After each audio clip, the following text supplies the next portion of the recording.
Welcome to Living with Liberty, your source for common sense and truth. I am your host, Ryan. Today we'll talk about how to combat the pro-abortion crowd. We'll talk about how the establishment GOP better wake up or be left behind.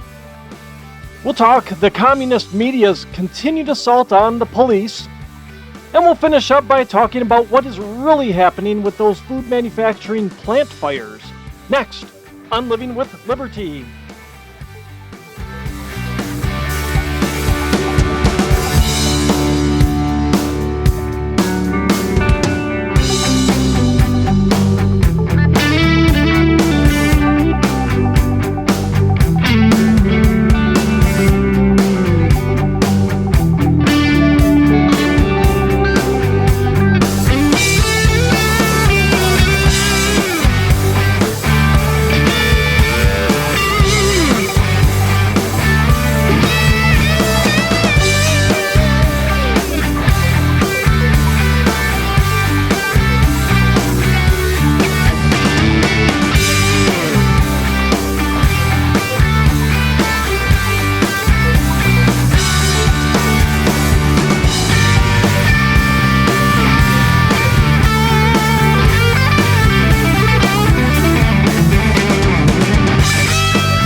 I find it funny that those screaming the loudest about the potential overturning of Roe v. Wade, and that's what it is at this point, it is the potential overturning.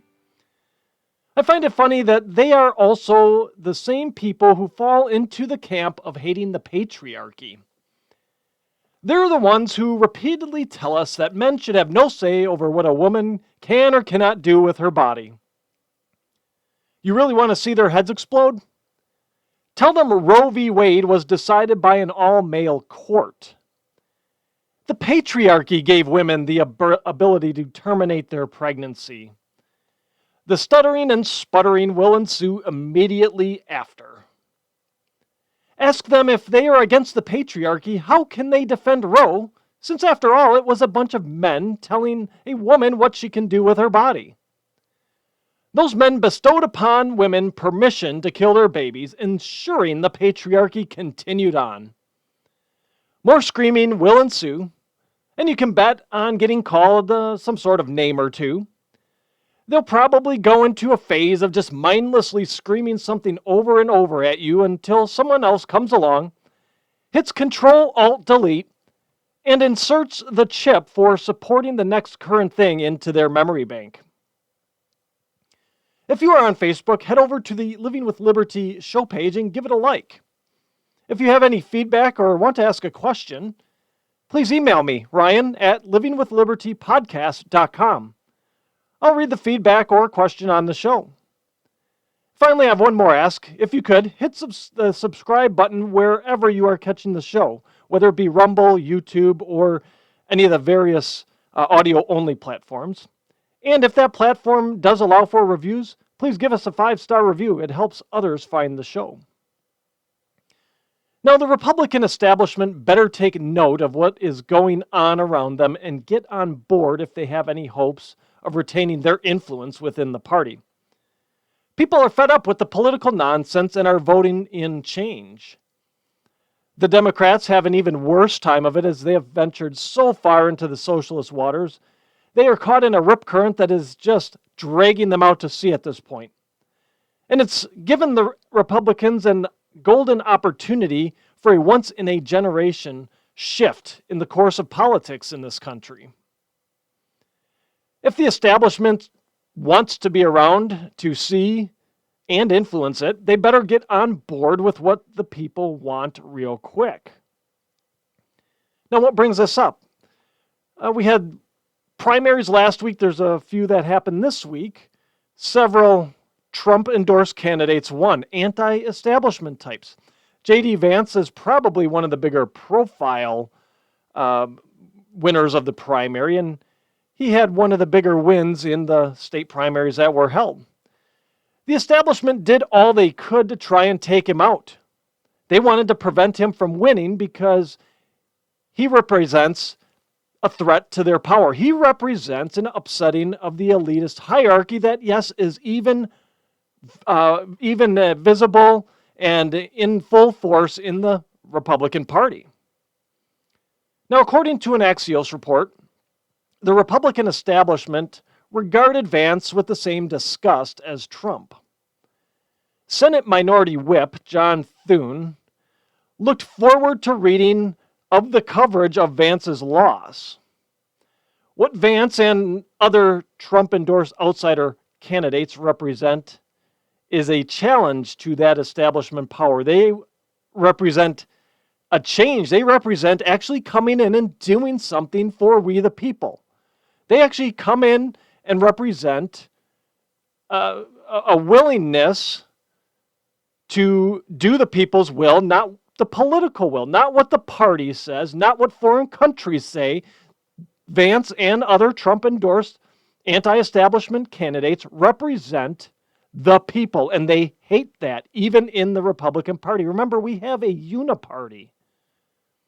It doesn't matter which one it is. They're both wanting to hold on to their power. That's what this is about. That's why they hate the J.D. Vances. That's why they hate the Trump-endorsed candidates, because they know if they get in, their power's gone. If they get in, a lot of the corruption goes by the wayside. It gets exposed. Changes happen. People, once again, regain their government. That's what this represents. We do have classes in this company, in this country.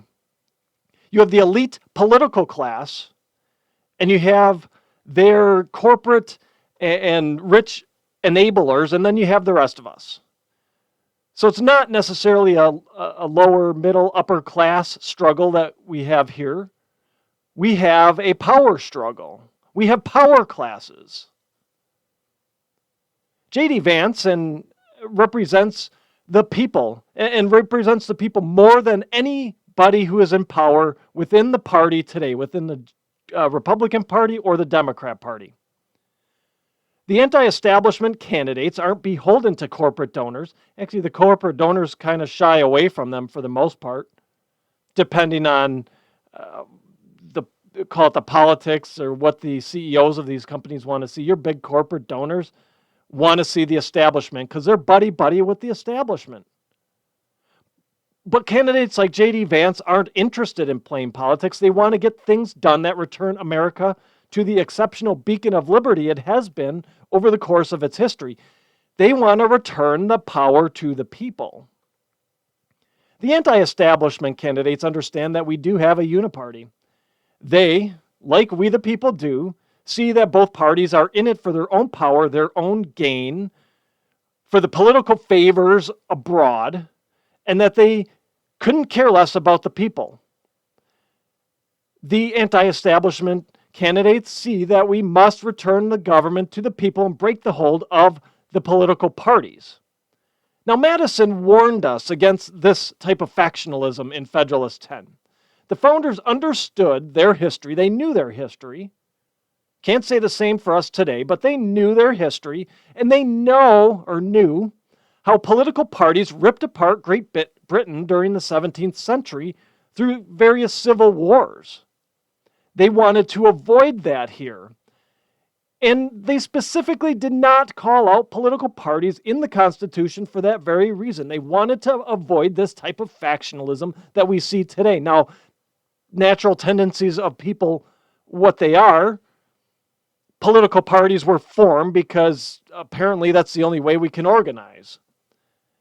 And as we've gone throughout history, because honestly, like I've said before, you talk to your neighbors, you agree on most of the issues. There's not much differentiation between the two parties. There really isn't when it comes down to the issues. And I'm talking about the moderates, not the far wings of either party. I'm talking about the moderates. But the moderates aren't the ones that get pandered to by the political parties. It's the extremes. Because that's where the power is, because you get a loud minority, the jobless class, if you will, that They're professional protesters. They have time to go out and do this while the rest of us are working. Parties get hijacked. The founding fathers understood that factionalism was bad. That's why Federalist 10 was written. Alexander Hamilton once called political parties the most fatal disease of popular governments. Accurate. Yes, our government is infected. It's infected with Democrats and Republicans and party over people ideology. Alexander Hamilton, wise beyond his years. And James Madison wrote in Federalist 10 that one of the functions of a well-constructed union should be its tendency to break and control the violence of faction. They feared factionalism would tear the country apart. And well, here we are. We have two parties whose only interest is in maintaining their hold on power, which, oh, by the way, comes at the expense of we the people.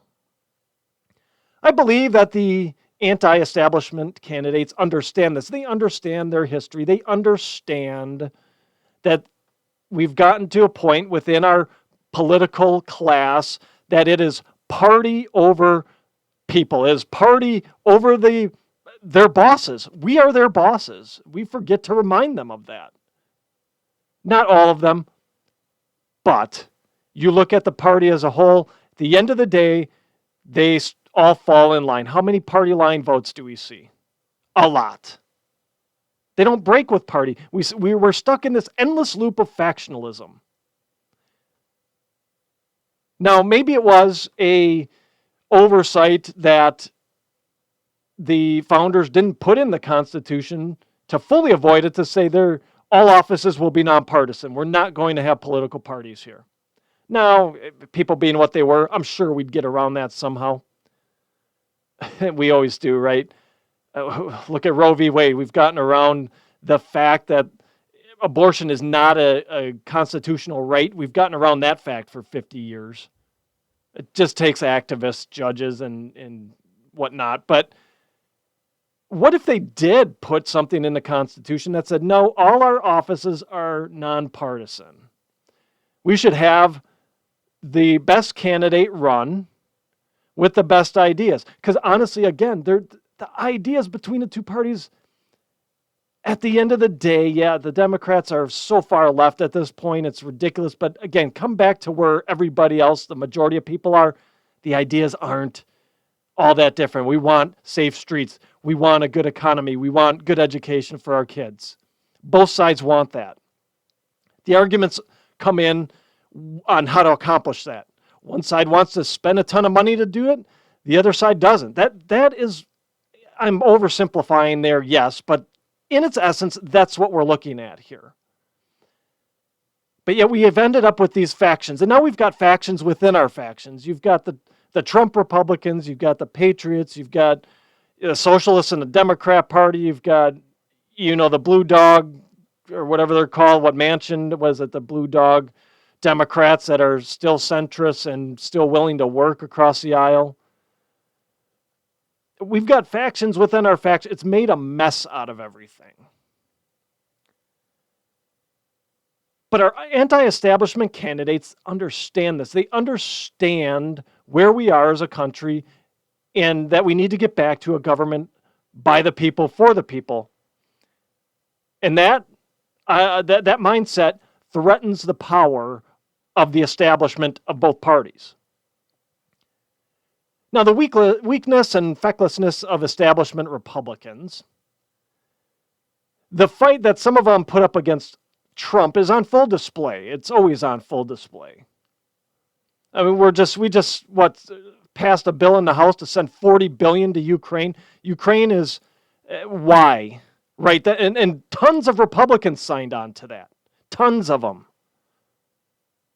I think it was a vast majority.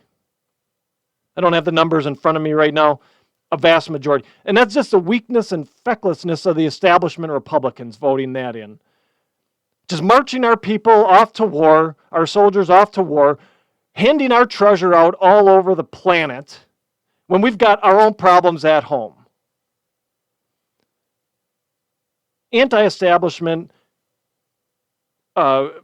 candidates understand that we have to take care of the home front first, and that threatens them. It threatens their little laundromats across the globe. That's what it does. We see it. We see the fight. We see their fecklessness. It's on full display for us, and we, the people, have taken notice and are standing up to take our country back. We see that our treasure is being sent to foreign lands for no good reason. We see our soldiers being sent to wars that are not ours. We see the money being pumped into the indoctrination facilities, posing as schools.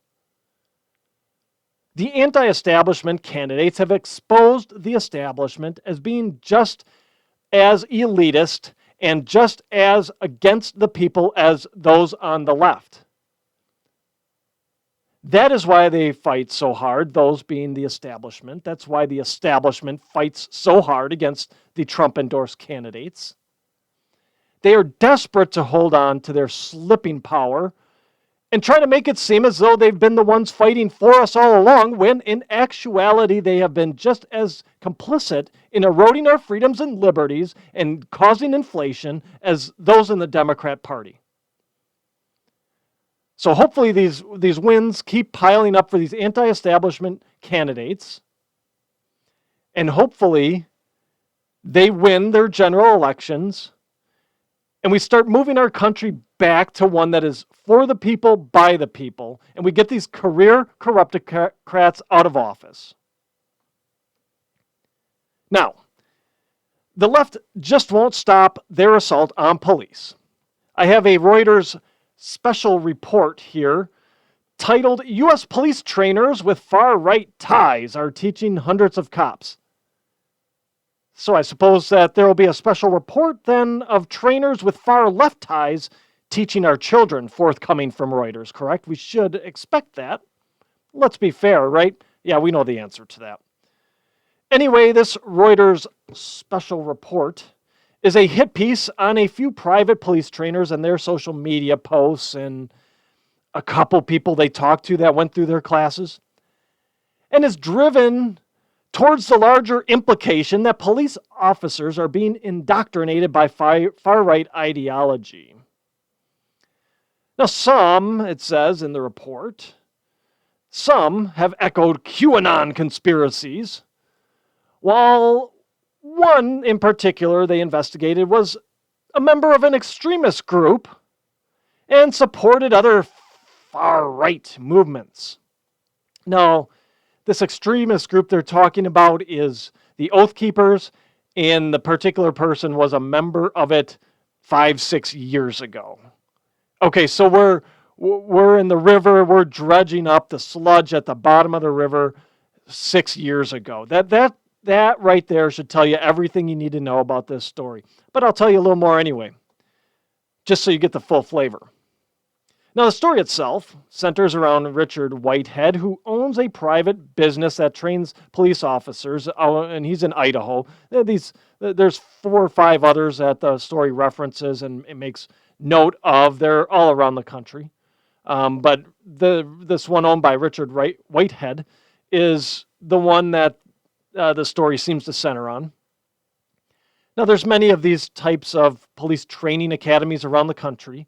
And they're private enterprises. Departments send their officers to them because these private practices train officers far more effectively and efficiently than the departments ever could. It's cheaper for these departments to send their officers to these private academies versus them trying to do the training themselves. Now, here's what the article had to say about Whitehead. It says this: Whitehead is part of a trend in pushing radical right political agendas to American police forces. It's okay, stop laughing for a second. He's one of 5 police trainers identified by Reuters whose political commentary on social media has echoed extremist opinions or who have public ties to far-right figures. All right. You know who they're talking about here, public ties to far-right figures? Okay, Joe Biggs is one that... one that's noted in the story, and the person that was tied to him, has cut all ties with him, doesn't consider him a friend, anything like that. And they also mentioned Sheriff David Clarke. Okay, I tell you what, Milwaukee County could use Sheriff David Clarke again. Nobody was messing around in Milwaukee County when David Clarke was sheriff. So if that's a far right figure where crime is down, then sign me up. I mean, come on.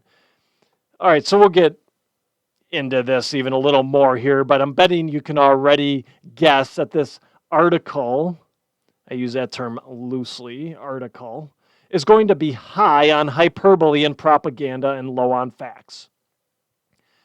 So what is this commentary? And I already kind of alluded to the far right figures, but here's what the article says about the commentary and far right figures. It says this: the 5 trainers have aired views, including the belief in a vote-rigging conspiracy to unseat Trump in the 2020 election. One trainer attended Trump's January 6, 2021 rally at the Capitol that devolved into a riot, injuring more than 100 police officers. 2 of the trainers have falsely asserted that prominent Democrats, including President Joe Biden, are pedophiles, a core tenet of the QAnon conspiracy theory. All right. So a trainer attended the January 6th rally. Well within their right, correct? First Amendment says we get to the freedom to assemble. We have the right to assemble peacefully. Now, did this trainer enter the Capitol? Obviously not, or that would have been highlighted repeatedly in this story, right? They would have made mention that that trainer is still sitting in jail, still a political prisoner of the United States because they walked into the Capitol. But they didn't. So why even bring it up? So a trainer attended that. Big deal. Lots of people attended that rally. Big deal. So that you're saying because they're a police trainer, they don't have the right to the freedom of assembly in any way, shape, or manner they see fit? The trainers aired their beliefs on social media. Okay, they're again exercising First Amendment rights. They have that right to opinion. They have the right to freedom of speech, just like Reuters has freedom of the press to print crap like this. So what's the problem exactly? So these clown show writers act like people aren't going to have opinions, and that they're not good, and that they work so they can't have opinions. That's what they're implying here. You are training police officers, so you don't get to have an opinion. Well, what? See, this is what the left wants: total control. They don't have the narrative, so they make crap up, or they write hit pieces like this to make it seem, to continue the narrative that, oh, the police are so far right, we need to get rid of them. That is what we're seeing here. That's what's being implied. You can't, if you work, you can't have an opinion. If you work in a certain sector, you can't have an opinion. Maybe that type of thinking should be applied in the classroom then, where it would be more appropriate, yeah? Maybe this type of thinking of where you keep your opinions outside of your job, keep it outside of your job. I don't care. Teachers have opinions. Great. Don't bring it in the classroom and indoctrinate our kids. So already we've got a double standard in this article. Now, the core tenet of QAnon conspiracy theory, Joe Biden and other prominent Democrats are pedophiles. Okay. We have Biden on tape sniffing children. We have Biden on tape saying how they like to play with his hairy legs in the pool. So it's not exactly a stretch. Has he been convicted of anything? No, that's not what I'm saying. But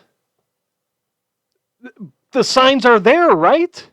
I mean, Epstein Island, anyone? It's not exactly a conspiracy theory.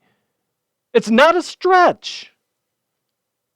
We have someone in jail that was part of the Epstein Island whole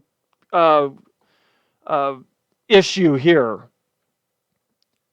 It's not a conspiracy theory. We have Biden on tape sniffing kids creepily. We have Epstein's Island, where it's been confirmed Ghislaine Maxwell's in jail for bringing underage girls to him. Now, to be fair, there needs to be some hard evidence to put against some of the other names that are out there being classified as pedophiles. I don't disagree with that, but we have a pattern of behavior. To be clear, Joe Biden hasn't been convicted of anything related to pedophilia. Okay, so don't take the anger meter down a few notches here. I'm not saying he's been convicted. I'm saying the pattern of behavior is there. It's not exactly a stretch to say that he might be. Remember, Biden's and his whole family are the most protected class in America anyway. So that would informational, if it's there, I'm not saying it's there, but if it's there, it'll be buried till well after his death. But we have a pattern of behavior out of Biden and confirmation of Epstein's victims. So there's smoke. Where there's smoke, there's fire. I'm not saying it's not a stretch, but they want to make it seem like it's a stretch. I don't agree with QAnon as a whole, but I wouldn't call this part of it a conspiracy theory. We have evidence and we have viable proof that there could be something there, but nobody bothers to investigate it, though, right? And in the case of Epstein, that's Biden. Nobody bothers to investigate what else is there. But in the case of Epstein, we have absolute testimony and proof and a conviction on that one.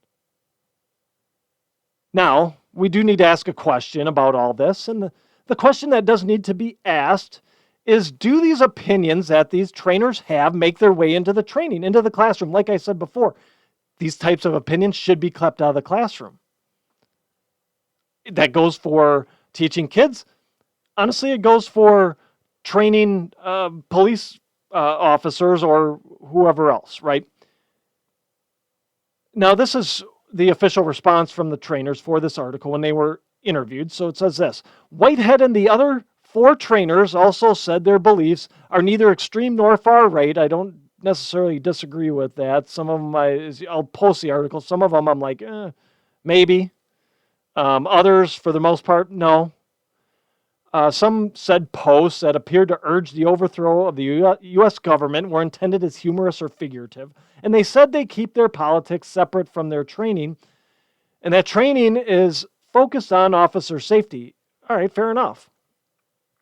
Do things get posted in jest that were meant to be funny or provoke thought? Absolutely. Again, back to the First Amendment, right? That's the whole premise of comedy. It's, one, to poke fun at our just idiocy. 2, it's can provoke thought. We have to think about things in the context they're in and what's going on here. Our ultra PC world has ruined comedy and sarcasm, and truthfully has robbed people of any sort of common sense. What these posts were that appeared to urge, or what these posts were that appeared to urge the overthrow of the U.S. government is unclear. We don't know what they are. Right? They didn't put it in the article. There's no snapshots of Twitter or Facebook in the article. They couldn't have been then the smoking gun that was going to show these trainers had a plot to overthrow the government, because Reuters didn't include them in their special report. The FBI didn't go and hunt these people down. So it couldn't have been that bad, right? If you're not going to include it in your report, it can't be that bad then.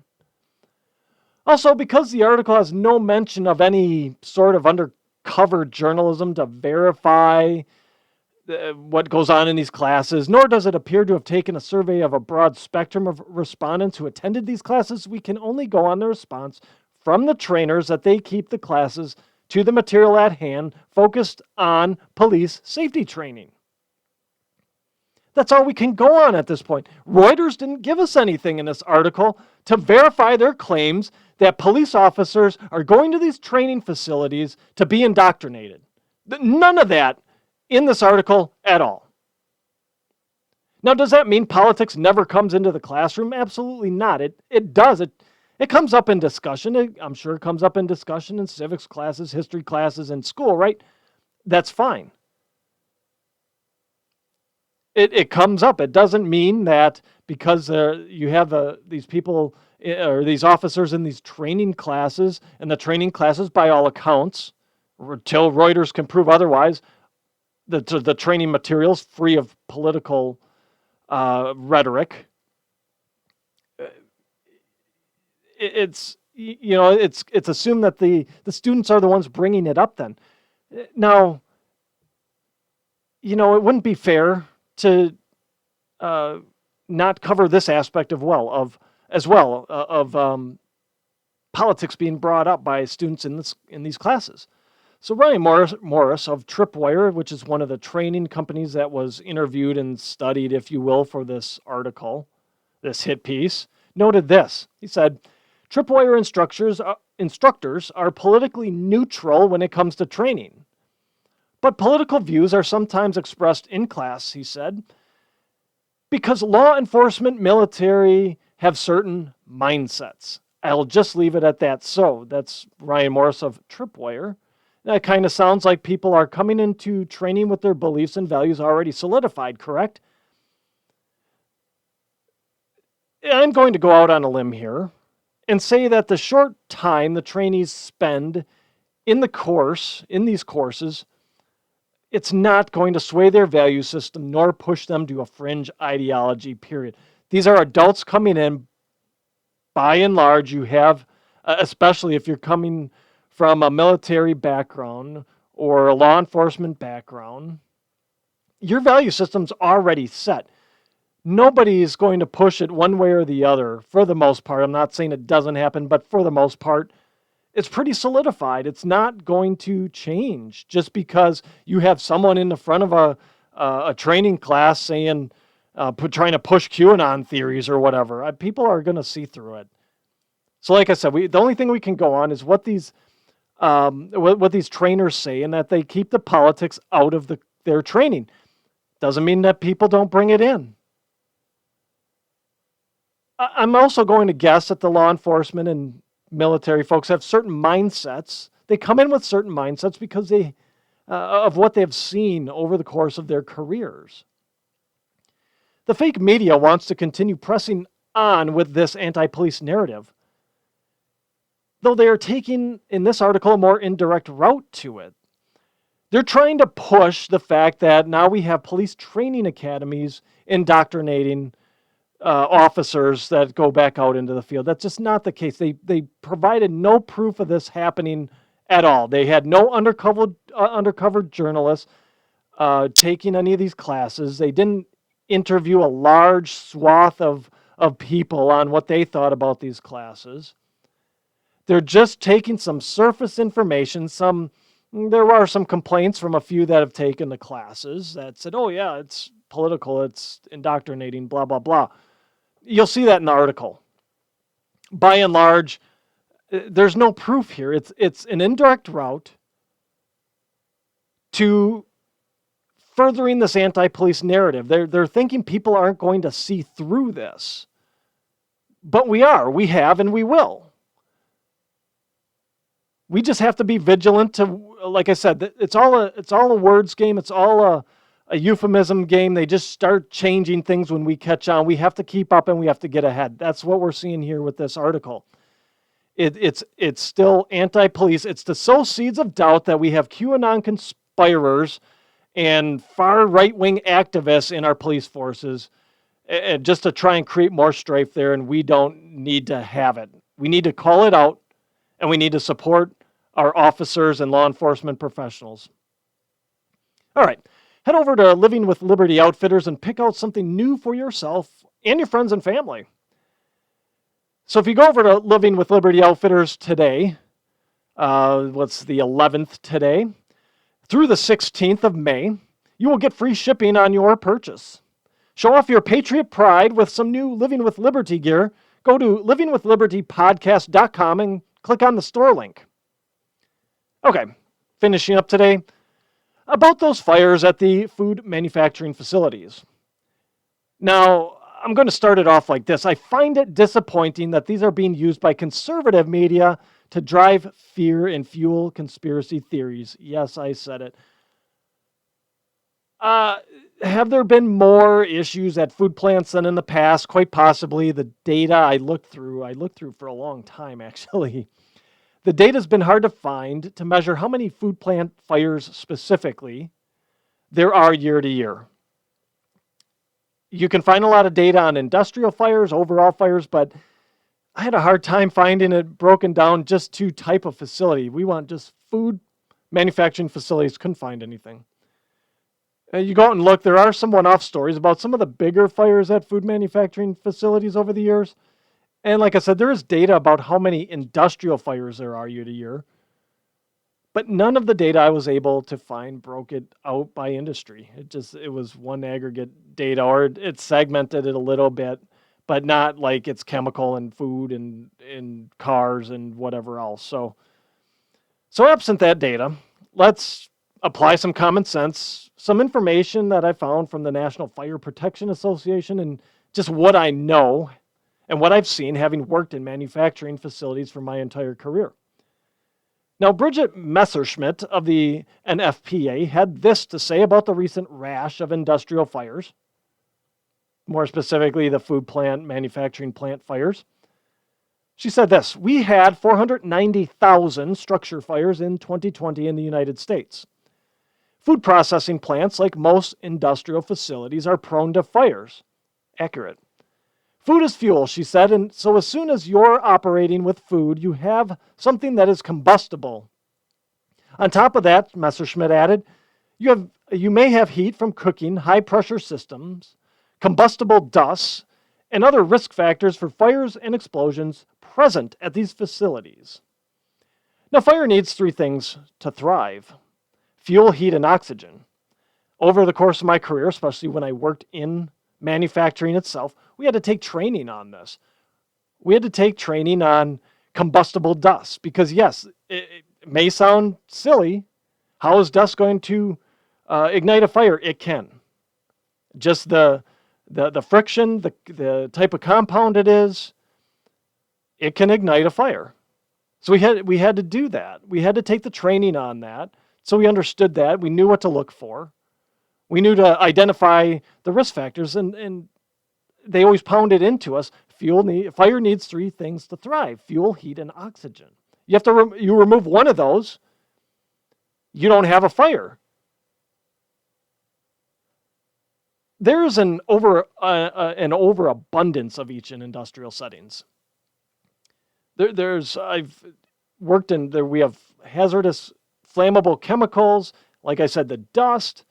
Of course, there's oxygen because that's all around us. So you look at the equation. You can't take oxygen away always. There's some things you can do. Some of the more highly flammable stuff, you had like negative pressure rooms or vacuum rooms, things like that. Special rooms that reduce the oxygen because they were just that highly combustible. But there's, in an industrial setting, there's just an overabundance of each of the three things needed for a fire. You just have to remove one. So you try and keep the plant as neat as you can. You separate combustibles, etc. Now, I currently work in food. Our plants have fryers in them. Fryer fires are a reality in our industry. They happen. Luckily, it doesn't burn down the plant. It hasn't burned down the plant. We have suppression systems, whatever, to shut it down and make sure it doesn't burn out of control. But you're dealing with hot oil in these situations. The products going through them leave coatings and other scraps in the oil. Eventually, the buildup can combust, causing a fire.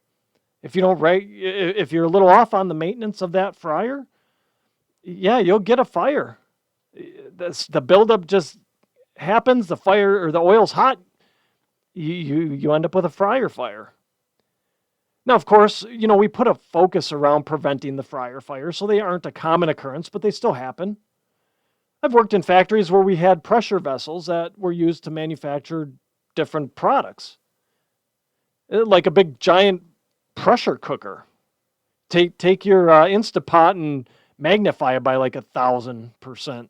Those are the kinds of things. Now, we didn't have the nice removable top or anything, but you get the picture. It's a pressure vessel. And if you didn't do things safely and follow the process to the letter on the operation of that equipment, the potential was there for a disastrous result. You'd see it blow up. It could start a fire. There could have been a fire in the tank, in the vessel. These things happen. I've seen conveyors smolder and fires start at electrical panels. Another one, electrical panels run hot. They can overheat. Boom, you got a fire. And then you add to it, all the shortages that we've had means plants are running 24/7 without downtime for regular maintenance. They're always operating. So you're adding to the risk for things like fires as parts wear out and they start rubbing together and they create a condition for a fire to start. Especially conveyors, right? You get the rubber rubbing against something. Rubber's flammable. Or whatever the conveyor's made out of. If it's not metal, it's flammable. It's some sort of fabric or rubber or something like that. It's flammable. Plastic. Some of them are plastic. So if you're not taking your plant down for regular maintenance, you're running it 24/7, flat out every day because you're trying to make enough product for the market, you're not doing the regular maintenance, and that's where the trouble starts. That's how you get these fires. Plants are also running short on people. So there may not be as many checks on equipment that's operating as there might be otherwise if it were the plant were fully staffed or staffed properly. So now you have a piece of equipment that might have been inspected every hour for issues, gets inspected maybe every 2 hours now, and maybe every 3 hours, maybe once a shift, who knows. You end up not inspecting it as much as you normally would, and you have parts that wear down, you have stuff that starts smoldering. Before you know it, you have a bigger issue. Just because plants aren't doing, don't have the ability to do this regular maintenance. There's no way they can take time down to do regular maintenance because they'll get that much further behind in trying to meet demand. And then I have the whole issue here of the location and the types of plants that have experienced these fires. And this is from National Review. They note this: if you were a terrorist or foreign agent attempting to choke off the American food distribution network, would you start with an obscure potato chip maker in Oregon, then move on to the source of Hot Pockets in Arkansas, then move on to the soybean processing tank in Virginia? Are these the right targets if you're trying to cripple America? Honestly, would you cut off the food source of the professional protester class in this country if you were trying to cripple it? I mean, there may be protests outside that Hot Pocket plant right now with people angry over it burning. I'm not starting at a Hot Pocket plant if I'm looking to bring down the food supply chain of the United States. Are these food plant fires nefarious? Highly unlikely. Just what I just read there from National Review. We went from Oregon to Arkansas to Virginia. So yes, it's been coincidental, I think. But it hasn't been concentrated in one area. It's not like it's been a whole set of Tyson plants burned down, right? It wasn't an obvious attack. It's all coincidental. So are these nefarious? Highly unlikely. I mean, some have already had investigations completed, and no foul play was found, while others are still under investigation. And foul play in those, at least the early returns, looks unlikely as well. Now, what I think is happening is that there are shortages on the shelf. We all agree on that. We all see it. And the country is hypersensitive to it. And media types are looking to try and assign blame, so the story of these plant fires is getting more play than they would otherwise. It's a ratings game. It's a blame game. Will these fires cause a ripple effect on the supply in the marketplace? Yeah, it's very likely. It would be foolish to think there wouldn't be some sort of effect on the market, but to assume it would be a broad-based effect that all of a sudden we aren't going to have potato chips or meat at all would be false. And that's what I think that, And that's what disappoints me most, is that's the implication here from conservative media, and some of them anyway. National Review, I think, got it right. I'm sure there's others out there that have gotten it right like that. It's disappointing to see some in the conservative media playing this fear game. All for ratings, all for clicks. They need to watch it before they start to get tuned out. We'll tune them out just like we tune out CNN and MSNBC and any other legacy media outlet that we've proven lies time and time again. We'll tune. I have no problem tuning out conservative media altogether too. There's plenty of other sites I can go and look. There's plenty of other ways to get information. I don't need, call it the conservative legacy media. I'm thinking of Fox, right? There's plenty of other outlets and websites to get information from.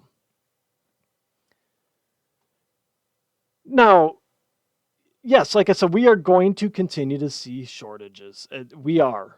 The plants only have so much capacity. And yes, the fires at these plants are likely to have an impact to the supply. But it's not like every plant in a sector burned down.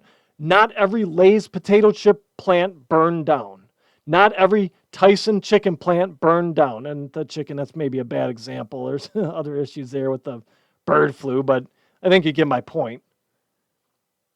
It's been one supplier and one plant, and they haven't even all burned down. There's some that have burned to a point where they're no longer operational. They might be abandoned. But it's been isolated incidents. And when you have isolated incidents, you're not going to bring down the entire food supply chain. Are there going to be shortages? Yes. Are these fires going to have an impact? Yes, because you're taking capacity out of the marketplace. But like this potato chip producer in Oregon, they're a niche player. I never heard of this place. The impact to supply may be limited to just that particular brand. You might go and say, well, I guess I'm not getting this brand. Are there others? And there'll be a hole in the marketplace, and other manufacturers, if they can, will pick up the slack in the market. They'll see the opportunity, figure out a way to increase production, and they'll fill the hole in supply. And if they don't, if they can't, well, then consumers will go to an alternative or just do without. We should be prepared. I'm not saying that. I'm not saying that there isn't concern here. We should be prepared. But we also need to be discerning about what the media feeds us. We need to think about things critically. The simplest explanation is almost always the right explanation. Friends, that's my show for today. Thank you for tuning in.